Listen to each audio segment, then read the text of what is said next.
السؤال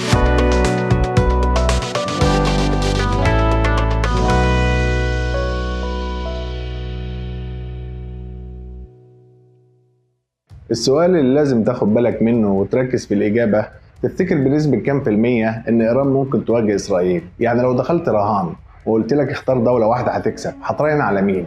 لو حسبتها بالحسابات العسكرية والمنطق هتلاقي نفسك بتقول إيران ممكن تواجه إسرائيل. ولو قلت لك طب ليه ما واجهتهاش وحربتها من زمان، خصوصا إن هي مفهمة العالم كله إنهم أعداء، هتلاقي نفسك كل اللي بتقوله بيتحول لكلام غير منطقي وانت نفسك مش هتقتنع بيه. لكن تعال نخلي الحسابات العسكرية والمنطق بتاعك ده على جنب ونحسبها بشوية عقل، هتلاقي الموضوع بسيط جدا ومش محتاج وقت عشان نفهمه.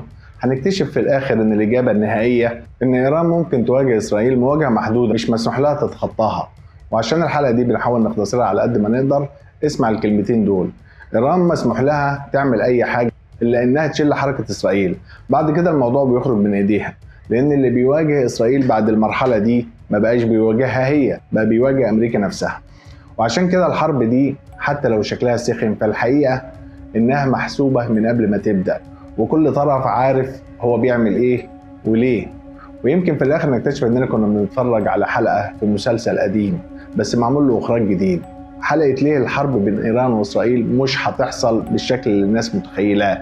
احنا متعودين من الأفلام والمسلسلات إن الحرب يعني دبابات وطيران وصواريخ، بس في الحقيقة الحروب دلوقتي بقت أشهر من كده، بقت اقتصاد وإعلام وهاكرز واستخبارات وضغط سياسي وعقوبات. يعني ممكن دولة تضربك من غير ما ترفع عليك سلاح. وبين إيران وإسرائيل الحرب شغالة من زمان، بس مش بالشكل اللي على بال الناس. كل شوية تسمع عن تفجير مفاعل أو اغتيال عالم، خرب نظام طاقة أو مفاعل نووي. دي مش صدفة، دي رسالة، والرسالة دي مفهومة عند الطرفين. لحد دلوقتي إيران بتلعب في مساحة مسموح بيها، دعم حماس، حزب الله، الحشد الشعبي، بس دي كلها أدوات مش مواجهة مباشرة. ليه؟ لأن أول ما تدخل مواجهة مباشرة مع إسرائيل بقى ده معناه إنها بتقول لأمريكا أنا جايالك، وده مش رهان حد عاقل يراهن عليه. إيران عارفة إنها مش هتواجه إسرائيل لوحدها، دي بتواجه ناتو صغير عبارة عن أمريكا وبريطانيا وفرنسا وأي دولة عندها مصالح في المنطقة. اللي الناس مش واخدة بالها منه إن في مصالح كتير بتعيش على أزمات الشرق الأوسط: سلاح ونفط وقواعد عسكرية، أمن إسرائيل، توازن في المنطقة. كل دي حاجات بتخلينا على وشك الحرب بس من غير ما تقوم فعلا. الموضوع أقرب لحلبة ملاكمة، كل طرف بيضرب ضربات محسوبة لكن محدش عايز يوجه الضربة القاضية. الناس بتتفرج على الأخبار كأنها مسلسل تركي، بس ما بتسألش نفسها إزاي ده بيأثر علي أنا. النفط بيرتفع والدولار بيطير، في جندي مصري على الحدود لازم ياخد باله من كل اللي بيحصل، في شاب سوري أو لبناني في فلسطين بيحلم يعيش في أمان. يبقى لازم نبص للواقع بشوية عقل، نفهم إن اللي بيحصل حوالينا مش عبث، ده شغل منظم ومصالح مترتبة، وكل واحد له دور حتى لو كان متفرج. في الآخر الحرب دي مش هتقوم، هي قايمة بس بشكل جديد، وكلنا داخلين فيها غصب عننا، بس الفرق إن في ناس بتفهم وناس بتتفرج.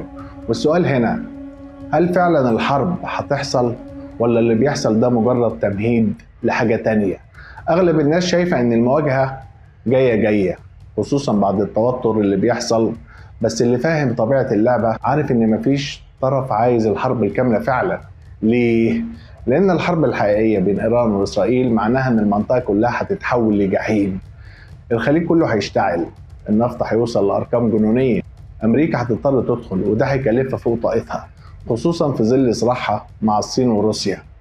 فإيران بتلعب لعبة الأعصاب، ترفع التهديد، تعلي الخطاب، تبعت رسائل عسكرية، لكن في الآخر عندها حد أقصى للتهديد، وأكتر من كده هيبقى انتحار سياسي واقتصادي.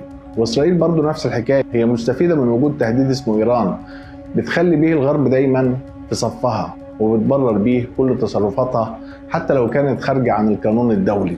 المواجهة هتفضل محدودة في شكلها، ضربات جوية هنا وهناك، هجمات سبرانية، تصفية قيادات، شغل استخبارات، تسريبات إعلامية، ودايما تفضل الكاميرات شغالة عشان الرأي العام يفضل متوتر. لكن الحرب الشاملة مستبعدة جدا، مش لأنها مستحيلة لكن لأنها مش مفيدة لأي حد من الكبار.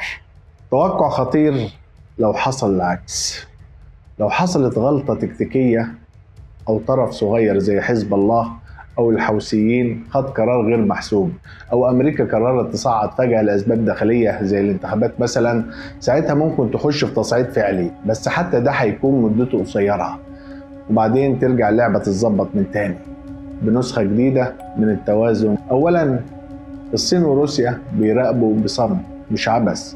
الصين وروسيا مش نايمين، بالعكس هم بيشوفوا الشرق الأوسط كفرصة. الصين عايزة استقرار نسبي عشان مشروع الحزام والطريق، وروسيا بتحب المناطق اللي فيها توتر لأنها تقدر تبيع سلاح وتدخل كوسيط وتكسب نفوذ من بوابة الأزمات. يعني لو الحرب وسعت الصين هتحاول تهدي، لكن روسيا ممكن تركب الموجة لو شايفة فيها مكسب، خصوصا لو أمريكا اتورطت أكتر من اللازم. لما نيجي نشوف حلفاء إيران هنلاقي أول حاجة عندنا حزب الله. لو إيران قررت تسخن بجد فأول زرار هتدوس عليه هو حزب الله، بس حزب الله نفسه مش عايز يدخل حرب شاملة لأن لبنان واقف على حافة الانهيار. نيجي بعد كده للحشد الشعبي في العراق، ممكن يضرب قواعد أمريكية بس ده هيخلي العراق ساحة حرب مفتوحة، وده ملوش شعبية داخلية هناك. الحوثيين في اليمن، وده أكتر طرف ممكن يتصرف من غير حسابات دقيقة، يضربوا في البحر الأحمر أو الخليج، بس رد الفعل عليهم هيبقى قاسي جدا. يعني الحلفاء دول أقرب لأوراق ضغط مش شركاء قرار. نيجي بعد كده الدول العربية. البلاد العربية بين نارين لأنها مش بتشجع فكرة الحرب، وفي نفس الوقت مش هيكون دورها مؤثر بالشكل المطلوب. الخليج مش هيستحمل اضطراب في أسعار النفط أو ضربات على أراضيه. مصر عايزة استقرار حدودي وسياسي بأي ثمن لأن طول عمرها بتسعى للسلام في المنطقة. الأردن دايما في النص ومهدد لو الوضع انفجر، وسوريا أصلا لسه ما وقفتش على رجليها. يعني أي تصعيد هيؤدي لارتباك اقتصادي وسياسي في معظم العواصم العربية. في النهاية اللي بيحصل حوالينا مش شخبطة، ده ترسيم لموازين جديدة، وكل ضربة وكل تصريح محسوب بدقة. والغريب انك كإنسان بسيط عايش في دولة ملهاش علاقة مباشرة ممكن تتأثر في لقمة عيشك أو في أسعار البنزين أو استقرار حياتك بسبب قرار اتخذ في طهران أو في تل أبيب. في النهاية الحرب دي مش هتحصل بالشكل اللي انت متخيله، ومفيش دولة هتطلع مهزومة وهتنتهي زي ألمانيا مثلا في الحرب العالمية، والسبب هنشرحه بالتفصيل في الحلقة الجاية، وليه إيران هتفضل موجودة على الساحة. كان معكم عبد السلام محمد من قناة شوية عقل، وسلام مؤقت للحلقة الجاية.